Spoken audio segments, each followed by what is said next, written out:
ये सोमनाथ कैसे लुट गया? ये अयोध्या में किसने हमारा मंदिर तोड़ के मस्जिद बनाई? ये मथुरा में किसने हमारा मंदिर तोड़ के मस्जिद बनाई? ये काशी विश्वनाथ के अंदर वो शिवलिंग को उठा करके दूसरी जगह रखा जो नंदी के सामने होना चाहिए था, हमें पता नहीं चला। और सत्ता के साथ मिलकर के लोगों ने जो हालात पैदा किए,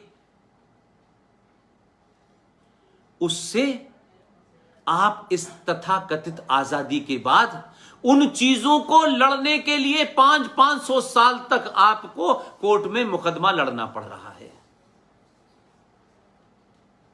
यानी जब किसी ने हमारी चीज छीनी तब मुकदमा कोर्ट कचहरी नहीं हुआ, लेकिन जब हम वापस मांग रहे हैं तो हमें एक एक चीज के लिए 500 साल इंतजार करना पड़ रहा है। क्योंकि वो ताकतें आज भी उसी ताकत से, उसी बलबले से, उसी जोश के साथ इस भारत को तोड़ने में लगी हैं। और कुछ लोग जो हिंदू समाज के हो सकते हैं, उनके छोटे छोटे मकसद, क्योंकि वो तमाम वही लोग हैं जिन्होंने जयचंद होकर के काम किया।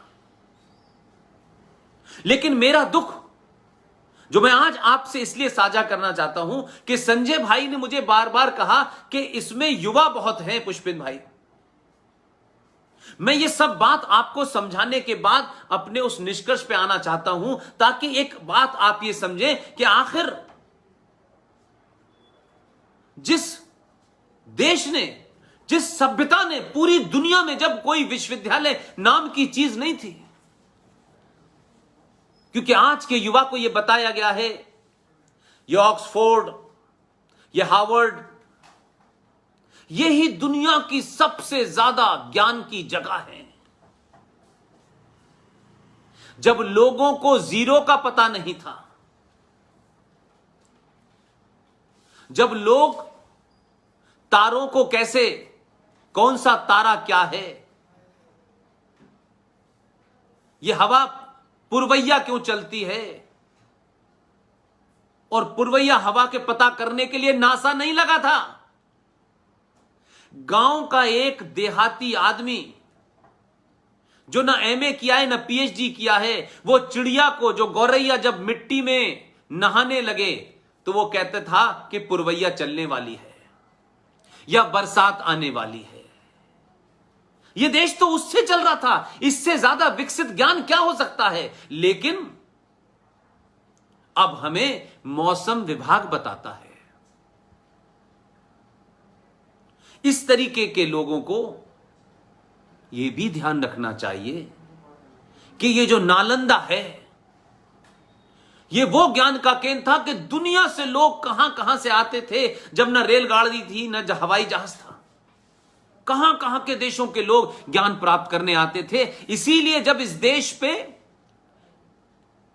इस्लामिक जिहादियों ने, आतंकवादियों ने जब यहां आकर के सत्ता स्थापित की, तो उन्होंने पहला काम क्या किया? उस बख्तियार खिलजी को हिंदुस्तान में आके अपना राज स्थापित करना था, वो करता कोई दिक्कत नहीं थी, लेकिन उसने राज स्थापित किया और आपकी नालंदा विश्वविद्यालय में आग लगा दी, क्योंकि वो खुद जाहिल था और जहां से आया था वो बहुत बड़े जाहिल हैं,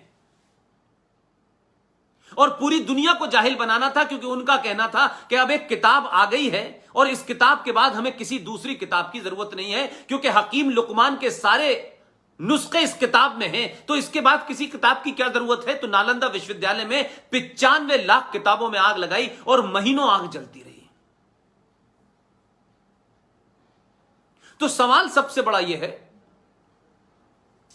कि आज 1947 के बाद के भारत पे जब मैं बात करता हूं, तो ये मेरी पीड़ा भी है, गुस्सा भी है कि आज का भारत, जो लोग सत्ता में हैं, इसलिए मैंने गुजरात के एक भाषण में कहा,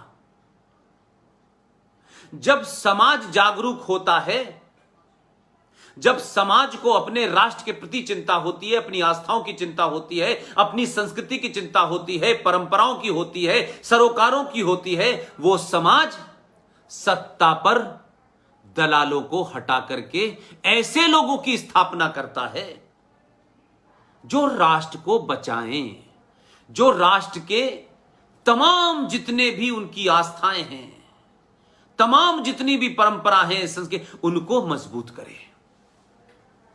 कुछ कुछ ऐसा एहसास लोगों को हुआ।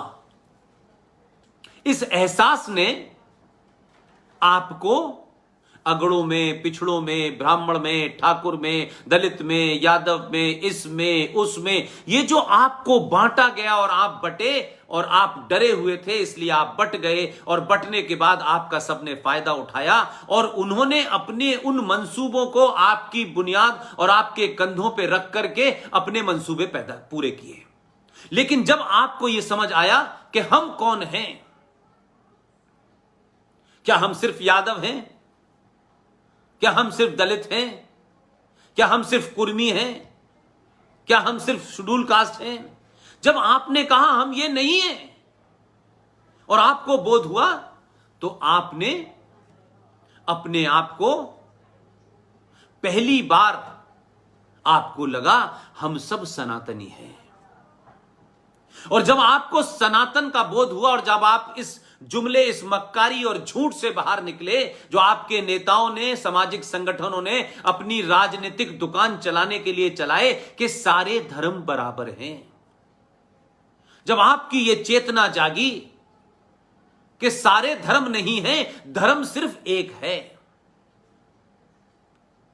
इस ब्रह्मांड, इस यूनिवर्स, इस कायनात की उत्पत्ति कब हुई होगी मुझे नहीं पता, लेकिन जब भी हुई थी तब से लेके अब तक, और जब तक ये संसार है, ये दुनिया है, ये सूरज है, ये हवा है, ये पानी है, ये नाले हैं, ये नदियां हैं, ये पहाड़ हैं, जब तक ये सृष्टि रहेगी तब तक एक ही धर्म रहेगा और उस धर्म का नाम है सनातन। यानी आप कहें कि सनातन राष्ट्र है, सनातन संसार है। ये जो दुकानें हैं मजहब की, कोई 1400 साल पैदा हुआ है, कोई 2000 साल पहले पैदा हुआ है, इसका कोई पैगंबर है, इसकी कोई किताब है, इसमें ये करना है, ये नहीं करना है, ये करेंगे तो ये होगा, ये करना है, ऐसे ऐसे फैलाना है, ये किताबों वाले मजहबों ने पूरी दुनिया को गर्त में मिला दिया। इसलिए सनातन सिर्फ धर्म है और कोई दूसरा धर्म नहीं है, बाकी सब मजहब हैं। मजहब पैदा हुए हैं तो मजहब के मरने का भी दिन तय होगा। सनातन अनादि है, अनंत तक रहेगा।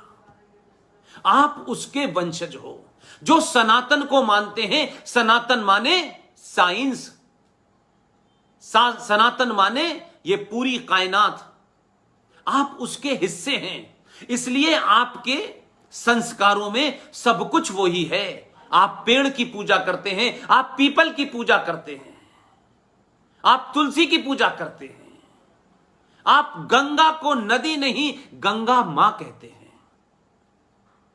आप सूरज को प्रणाम करते हैं कि उसकी एनर्जी के बगैर ये चलेगी नहीं जिंदगी, आप अग्नि की पूजा करते हैं, आप वो सनातनी हैं। ये मंदिरों का कंसेप्ट भी बहुत पुराना नहीं है। इसलिए हमें यह समझना होगा, इन झूठे मक्कारों ने सत्ताओं पे बैठने के लिए इस देश के बहुसंख्यक सनातनी समाज को इतना कमजोर किया, इतना उसके अंदर इंफीरियरिटी कॉम्प्लेक्स और कुंठा बिठा दी कि वो कभी अपने पुरुषार्थ को न समझ पाए, अपने पुरुषार्थ को न जगा पाए, अपने इतिहास के हीरोज को न समझ पाए। वो बौनों को देखे, बौनों को पढ़े और बौना ही बनने की कोशिश करे। इसलिए हमने 70 साल में बौने पैदा किए, बौनों को सत्ताओं पे बिठाया और बौनों को हमने अपने देश की चाबी दे दी, तुम जैसा दिल चाहे चलाओ। तो उन्होंने क्या किया, मेरा अब यहां से जिस युवा से मेरी अपील है, मैं अब उस पाठ पे आता हूं।